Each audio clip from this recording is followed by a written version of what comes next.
Rites of Ascension. By C.V. Brawny. Chapter 84. Center of Convergence. Still don't understand how this freaking armor works. I mean, it clearly does, but the atomic calculations it's doing are ridiculous. Obsidian armor stifled a grumble before it could get out. A sound from him now would violate the contract, and it wasn't time for that yet. I mean, seriously. Might as well be 10 plus apple cart equals translucence. He put his back to the door and looked down the hall each way. The thugs guarding the last door were out of sight, and even in this shadow realm he could tell the place was dark. Without looking, he turned and cleared his mind as he walked into the wall. The pain was always there. Each time he or any of his number violated the basic principles behind the world, occupying space already filled, there was a searing, maddening price to pay. The only way through was to pay it no mind in your heart, and keep going. Hope was not part of the equation. It wasn't a normal calculation like math or modern unicorn magic. It was accepting the reality you wanted as already true, in spite of the universe itself using pain and your own senses to say how crazy it all was. In a way, it was delusion. Pure madness. Yet, there he was, on the other side of the wall without having to go through any door. The inside was like a Rome luxury furniture store puked in it. Gaudy sofas, wallpaper, decorative columns, the works all came together like a peacock's feathers in a display of status. Yet the stallion he was here to see didn't fit into that particular piece of the puzzle. His suit was immaculate and fitted to perfection, sure. It probably cost a small fortune. Yet, it was a professional look with no embellishments. When Tailored Trade's ear twitched, Obsidian froze and iced over his heart, detaching his mind from the room. The contract reinforced, he faded back into the shadow of the room. Luna had taught him how theatricality was one of the night guard's tools. To show up at the right moment maintained the mystique of the unit, which, for example, made convincing others to cooperate that much easier. In this realm of shadow, though, it was hard to listen to things. His sight was filled with smears of inky black paint that vanished in microseconds, only to be replaced by another streak in the next instant. It was as if flames made of shadows were reaching for him at the corner of his vision, but couldn't quite become reality. If he gave himself completely to the contract the armor demanded, would he ever exist again? Were the shadows the ponies that couldn't keep their minds their own? Luna refused to answer those questions, which was her prerogative, but that didn't make the knots in his liver any less severe. The hour is late. Waiting for the right beat in the conversation may not be prudent. With a breath, he lit his horn and cast a spell as he stepped out of the shadows. A shimmering, indigo fog followed in his wake, half filling the room. The other half were the startled stares of the ponies in the room, save for Tailored Trade, who didn't so much as flinch. The mare next to the boss stood up, hidden guns in her saddle popping out. Tailored Trade kicked the mare's legs out from under her. Don't be that foolish in my presence again. That's obsidian armor. No weapons we have here will penetrate his shields. Attack the prince so recklessly and you'll deserve the flank tanning he gives you. Ugh, the mare groaned as she held her stomach in pain. Sorry, boss. Obsidian mused. Twilight was right. You're smarter than the typical mob boss. How have you not taken over the city yet? Tailored Trade smirked. All things in their own time. But you didn't come here to compliment me. Nor did you come to rough me up like you did Paster, or you would have made a more violent entrance. So, to what do I owe the attention of the Prince of the Lost? I could say I'm here in behalf of your victims, but not tonight. Tonight, I'm here to deliver a warning. Twilight's making her move. You know about what? Keep your ponies out. They get involved and they'll either get hurt or cause confusion in our ranks, hurting some pony else. Trade nodded, clopped a hoof on the table, and pointed to another pony to spread the word. The underling left the room with a wind of urgency at his back. Oof.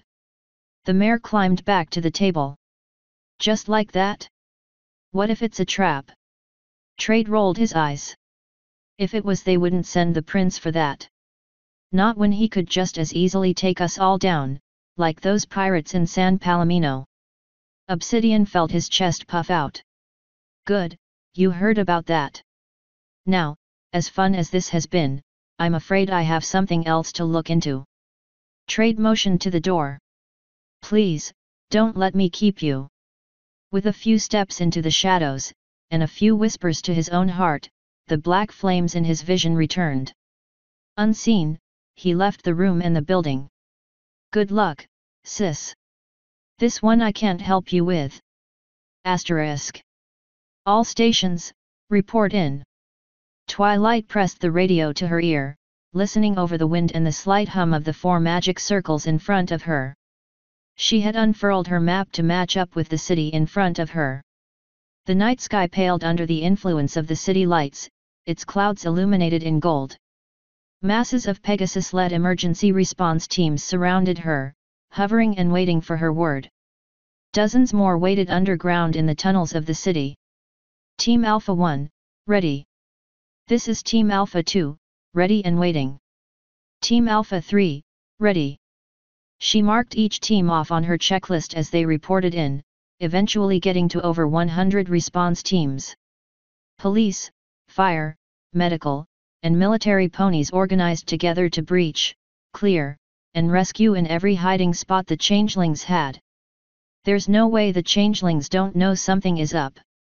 Aurora added a dash of admonishment in her voice. Your hazy thoughts just mean you know I'm right. How do you know this will work? I don't. But I think I've forced them into an inevitable checkmate. With most of my teams orbiting above, they can't move all their captives en masse without at least a few getting spotted. With more teams underground in the tunnels, odds are at least a few will get caught there. Plus, the police should have gotten the word out to fire a police flare if any of the homeless down there find changelings. They can't move, and I'm about to spot them all. Plus, the individual teams don't know my full plan yet, so they shouldn't have had a chance to plan for what I'm about to do. Speaking of which, Team Omega, are you ready? Blood Moon's voice crackled in the radio. And waiting. There's not much here but warehouses and dumped garbage, though. Not sure what you're expecting. Neither am I, but I need you there in case it's something significant.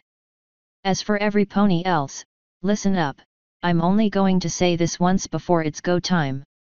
Changelings have infiltrated the city in numbers greater than what we'd expect for a city this size. My investigation has confirmed that this is not normal, and is likely spurred by enemy action. However, I've found a way to turn that action against them and the changelings. In a few moments, I will detonate a series of high-energy spells around the city. Do not look directly at the blasts, as they will be extremely bright. Outside of that, no major adverse effects are expected on citizens or buildings. Immediately following the explosions, the magic I've added will mix with changeling magic in an area, creating some short-lived thaumic contamination. This contamination will be readily visible to your naked eye, and will mark the location of a changeling. Large concentrations of the miasma will signify that a mini-hive is located there. Dimmer, smaller concentrations likely mean only 1 or 2 changelings. Police teams without medics, respond to those. All teams, react appropriately and save any ponies you find. Do not worry about the contamination. While energetic, it will not last long enough to cause any medical harm. Unlike ponies, the changelings should be temporarily incapacitated by the blasts, and even lose their disguises. This won't last long, though, so move swiftly. Once they recover, they will likely be compelled by the hive to fight if cornered. Do not hesitate to use lethal force on one. They will not allow themselves to be taken alive. Keep your wits about you. Twilight licked the sweat off her upper lip, looking down at the 4 little magic circles in front of her. Well, let's not keep these bugs waiting. Ready? Here we go. She smashed the first circle, and the sky lit up with a new, miniature, green and purple sun. The northwest circle sent a magic blast wave out in all directions, while a visible shockwave of air grew ahead of it. Thunder boxed Twilight's ears and shook her chariot, though Cloudburner dutifully stayed at attention through it all. Ponies below were likely confused and panicked, but the city itself had no obvious damage. What it did have, though, were spots of green in the streets. A half-dozen of them were bright enough to look like someone had splattered a swimming pool's worth of glow-in-the-dark paint everywhere. Gotcha! Somewhere in her heart, she wanted to smile, but her mind now had the final say, and would only allow concern and concentration. Alpha teams 1 through 6, disperse to the bright spots. Police only Bravo teams 1 through 20, go after the dim ones. Alpha 1, diving in.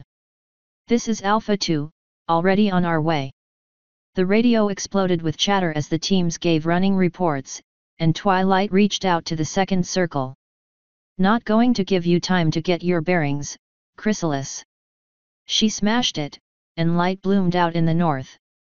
This circle was farther away, so less loud where she was, but was centered in a largely residential area. Damn, Twilight swore under her breath at the growing miasma.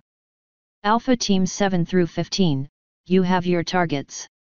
Charlie teams, target the lone changelings. Watch for innocent ponies. A few dozen more teams dove towards the ground, spreading out through the city's north side. The radio, though, was getting more chatter from the northwest. This is Alpha 1. We've found a full-blown nest. 20 changelings are down. A good number more of them flew for it, and we're chasing them. We're still counting how many ponies are in pods, but I'd guess at least 50, maybe more if we find a second level. Twilight's stomach twisted into a knot. Copy that. Start informing the hospitals that we're going to be bringing in mass casualties.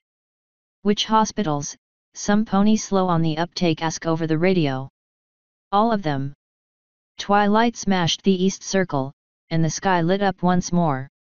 She blinked the spots out of her eyes, and watched for the miasma.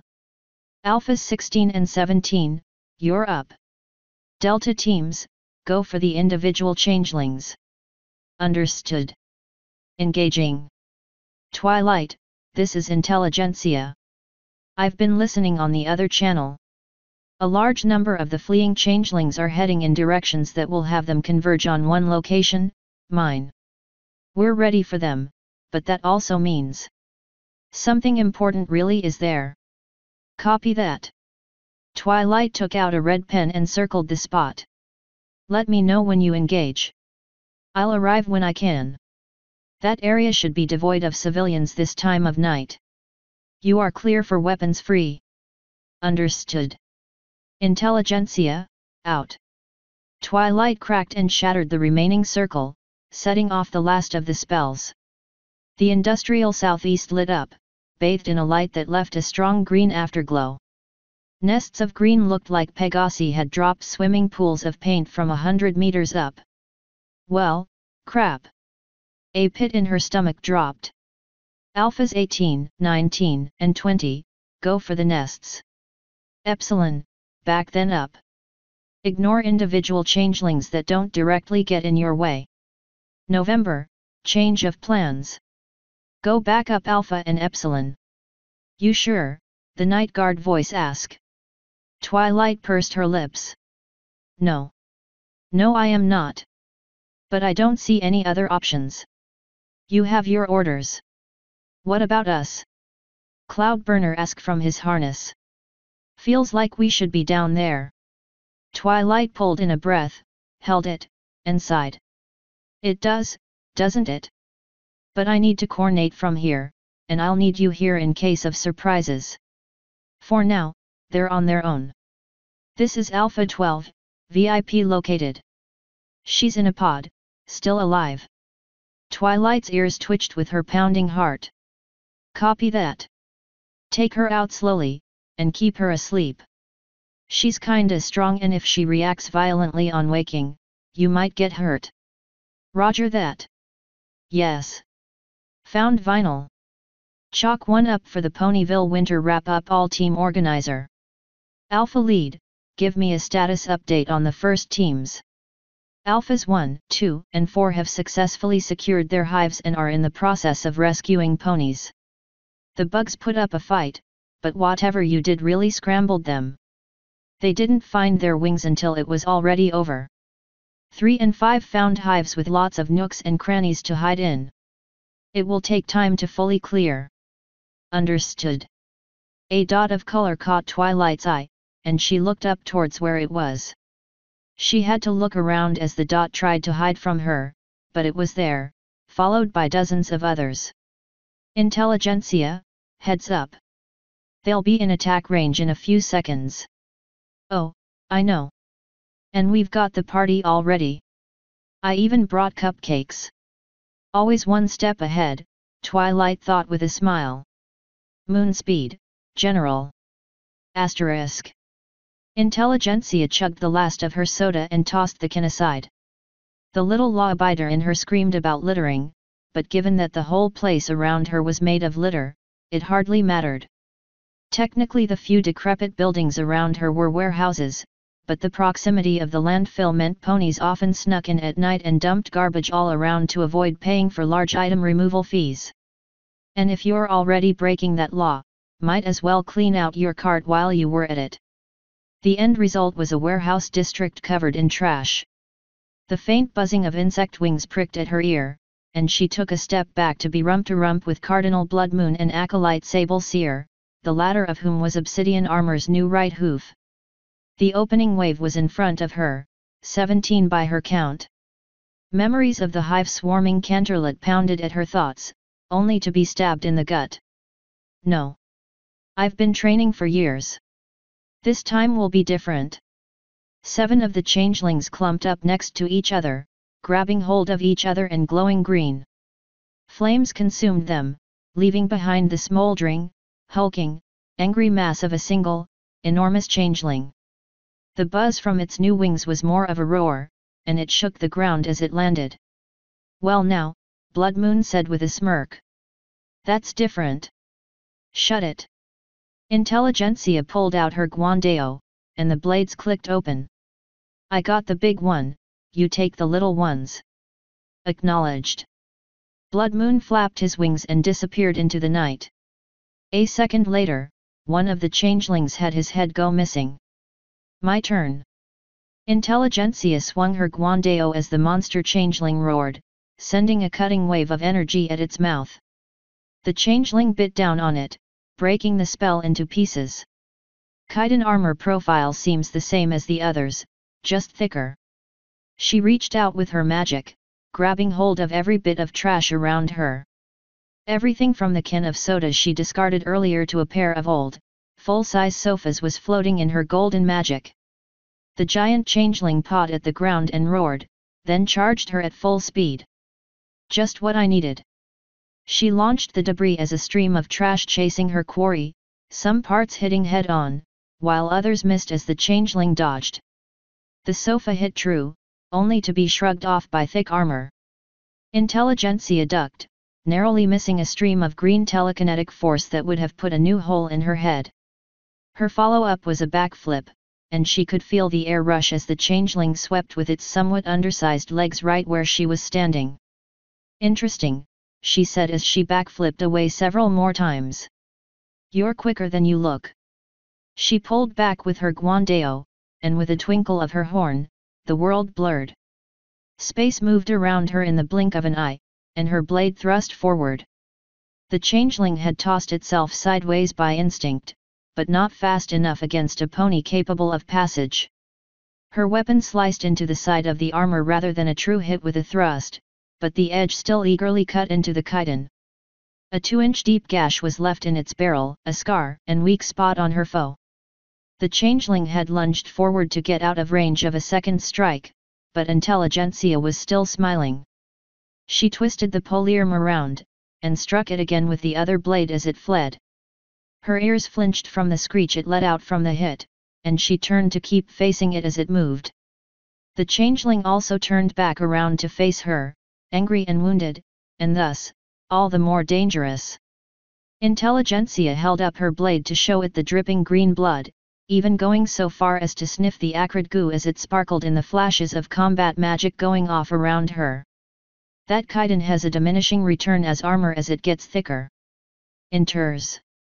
Her eyes went wide as she watched the first gash she put in her enemy seal up and vanish. High-speed regeneration. Buck me with a telescope. Guess it's time to get serious.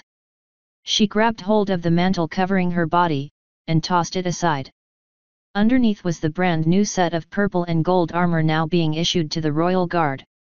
Adorned on her shoulders were the bars of a first lieutenant, the highest rank a pony could achieve in the division without becoming a captain candidate. Even her legs were armored, and every piece was imbued with enchantments specific to her tribe. Before her mantle had even touched the ground, the world around her blurred again, and she thrust down from above the changeling, aiming for the neck. The changeling shimmered, dashing out of the way at the last millisecond, and her blade crashed into the ground with the force of a grand piano falling from a few hundred meters. Intelligentsia leapt up into the air immediately after, watching as the changeling plowed through where she had just been. Trying to learn passage, are we? Green beams of light shot past her, each bolt a probing from the changeling on the ground. When the dust cleared a split second later, the beam had her dead to rights. Intelligentsia struck down with her guandeo, cutting into the changeling's beam of magic. The bright steel of the blade scattered the magic in several other directions, letting her twist her body out of the way. She landed on her hind hooves first, cracking the concrete under them and kicking up another cloud. She spun her guandeo, and thrust it ahead into the sky just as the changeling appeared in front of her. The blade pierced into a weak spot of the chitin, plunging into its body. HRK, was the only sound it made as she tossed it aside to be with the rest of the garbage. That was disappointing. Wait. The changeling stirred, coming back to its hooves while the hole in it closed up. A second later, it was roaring again. Intelligentsia tilted her head. Well, that's new. Did you move your heart? Problem, Lieutenant? The voice of Captain Dual Strike came over her radio. Do I need to save you? The captain's here? No, sir. I've got it handled. Then hurry it up and handle it. A new wave is coming. Understood.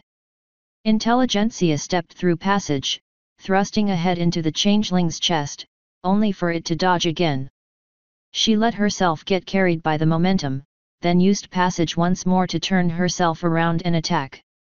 Over and over it dodged her death blows, if only narrowly.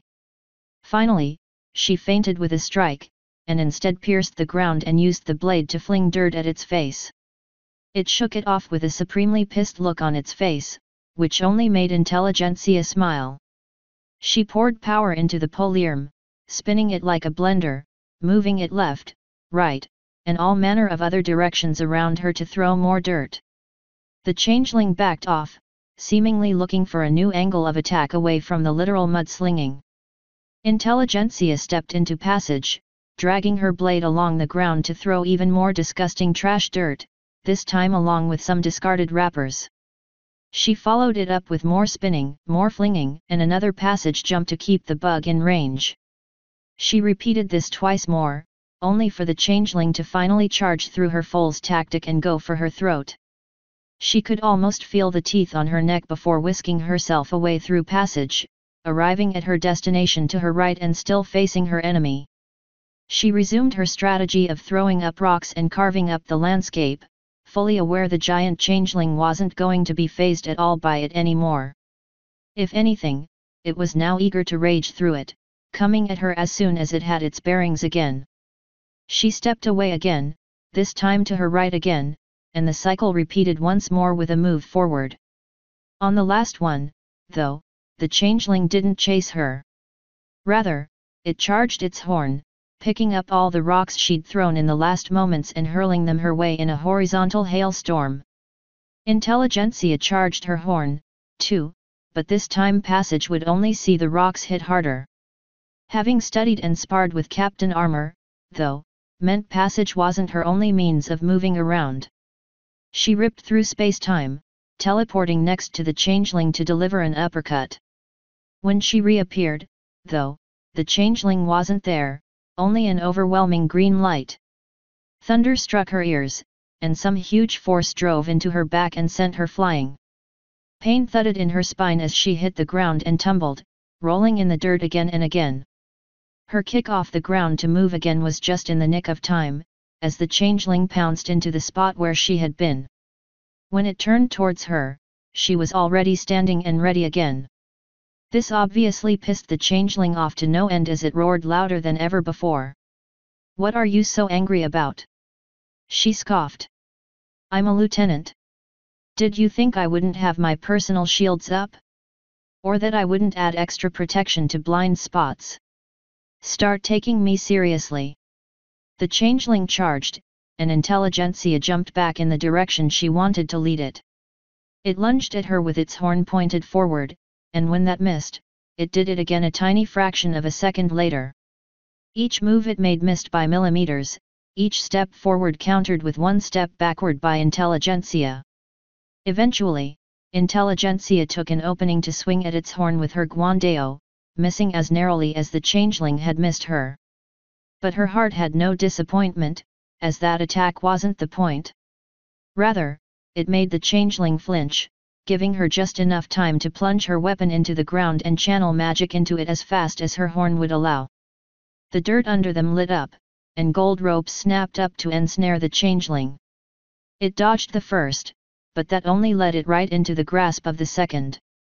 The original plus 5 more sprang up, eventually pulling it to a specific spot to be bound by all 7. "I had this battle won ages ago, you know," Intelligentsia said with a smile. 7 magic circles grew underneath them, with one glowing at each of the spots she had stopped at to fling dirt at the changeling. Each jump of passage between them was glowing, too, linking them all in a constellation. "I guess you just weren't able to connect the dots." Intelligentsia pushed more power into her weapon, completing the magic before pulling it out and teleporting out of the way. She straightened her glasses and watched her grand chariot spell come to life. All 7 circles grew and spewed out hot golden magic, each made of thousands of piercing beams of light. Eventually they grew enough to merge together into one thunderous spell before detonating. The blast wave lit up her shields, but being made of magic from the same source meant even such a devastating attack wouldn't faze it. When the light faded, nothing of the giant changeling was left, save for the large amount of information collected and memorized in Intelligentsia's mind. If they ever tried that trick again, the guard would be ready. Her ear twitched from the buzz of changeling wings overhead as Blood Moon and Sable fought. Even hideously outnumbered, their fighting was an inspiration to the soldier in her. Blood Moon was in the air, leading a swarm on a chase between buildings. Wind was being stirred up by their flight, spreading garbage and a thick, foul odor over the area. 3 different possibilities ran through Intelligentsia's mind, and none were good for the changelings. Sable was having a rougher time of things. The changelings were using their flight as an advantage, living up to the name swarm by coming at her from all angles. Killing a member of Luna's night guard was not so simple, however. Each draw of her bow spewed forth a torrent of magic arrows, as many as 100 at a time. Any changelings caught in the hail were skewered a dozen times. When one tried to get behind her, though, the arrows that missed from before turned themselves around and hit the sneaky bugs at supersonic speed. Intelligentsia turned her head towards where she figured Blood Moon would be making his stand, and sure enough, he was rounding a corner back towards the main street. With one mighty flap of his wings, he lunged ahead between 2 buildings and put distance between himself and his chasers. In the next instant, he had all 4 hooves on the ground and was skidding backwards to face the swarm. The chains sticking out of his shoulders flashed violet and shot into the ground as if they were reaching, clawing for something under the pavement. As the swarm followed him between the buildings, hundreds of chains erupted from the walls, crisscrossing the entire space. Every single changeling following him was entangled in the trap, and now struggling to get out. The darkest of clouds formed around Blood Moon's wings, rumbling with what sounded like distant thunder. Purple lightning from his pinions cracked the sky apart, catching the metal chains and running through them as if they were wires. Tens of strikes hit within seconds, turning everything caught in the chains into nothing but ash. Wish I had more of my energy drink. Intelligentsia stepped into a formation with Blood Moon on the ground, followed soon after by Sable Seer. A couple dozen changelings were left, but they were taking cover behind a variety of solid, sturdy objects. Well, shoot. Intelligentsia smirked. Now they went and started being annoying. Thoughts, guys? Don't tell me you're having trouble with a few insects, Lieutenant. Intelligentsia groaned, her heart squeezing in her chest. Captain. Lightning hit the ground nearby, and when the light faded, an armored Captain Dual Strike stood ready for battle. Each plate was an off-color gold, well-worn but expertly maintained. The blue Galea was bright and new, with some of the hairs having been gilded to denote his rank. Attached to his side was a cord rapier, thin and wicked sharp, with a gem in the hilt. Blood Moon raised an eyebrow. There was no need for you to come, Captain. We have this well in hoof. The hostile smile on his face could eat through titanium. And miss a chance to help dig Lady Sparkle out of this hole she made for herself? Not on your life, Cardinal. Intelligentsia felt her mane stand up on end at that. If he's trying to undermine a future princess, wait. Captain, behind you. The grin on his face never faltered as he whipped around and brought down his blade on the changeling sneaking up behind him with no hesitation, as if he knew where it was the entire time. As the blade made contact, there was a flash of darkness around them, making the surroundings hard to see, but it didn't touch either of their bodies. The captain followed the first strike an instant later with a solid thrust to its chest, accompanied by another burst of darkness. Another thrust followed, and then another, over and over, each with more darkness, until the changeling should have been reduced to a pile of mush. However, when he stopped, light returned to the junk-filled yard, and there was a very much intact and extremely confused-looking changeling still alive and breathing. Intelligentsia swallowed the lump in her throat. The dual strike. The captain swung his blade out and to the side, bringing darkness to the entire area. In that instant, gold light circled and cut through every single changeling left of the battlefield, with the one dual strike was fighting practically subsumed by the glow. Then, it was over. Light came back once again, and all the changelings around them had been either slashed in twain or stabbed through the chest. Intelligentsia pretended to be nonplussed, adjusting her glasses while she put away her guandeo. I've never seen it before. His signature move. The spell stores the damage his sword deals, doubles it, and delivers 2 strikes for every one he physically performs. The secondary hits are spread out to other enemies. He can literally take on an army by fighting just one opponent. Well, I suppose I can't complain about the help. Intelligentsia was already writing the report in her head. Thank you, Captain. We will now fulfill the Grand Mage's orders and secure the scene, including underground. Will you be departing now? Are you kidding? Dual Strike looked back at her. The changelings could have run away and hid if they wanted to. Instead, they came here. I intend to find out why. On me, Lieutenant. Let's go find out what's so interesting about this dump. Author's note. Welp, 2018 was a mess.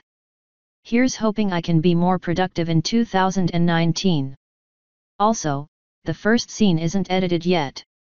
I added it in the last minute cause I've been thinking about it for ages, uncertain of whether it needed to be there or not. I chose to just go ahead and write it today anyway. We'll update that when we get a chance. Also, this month has been a record for anxiety for me.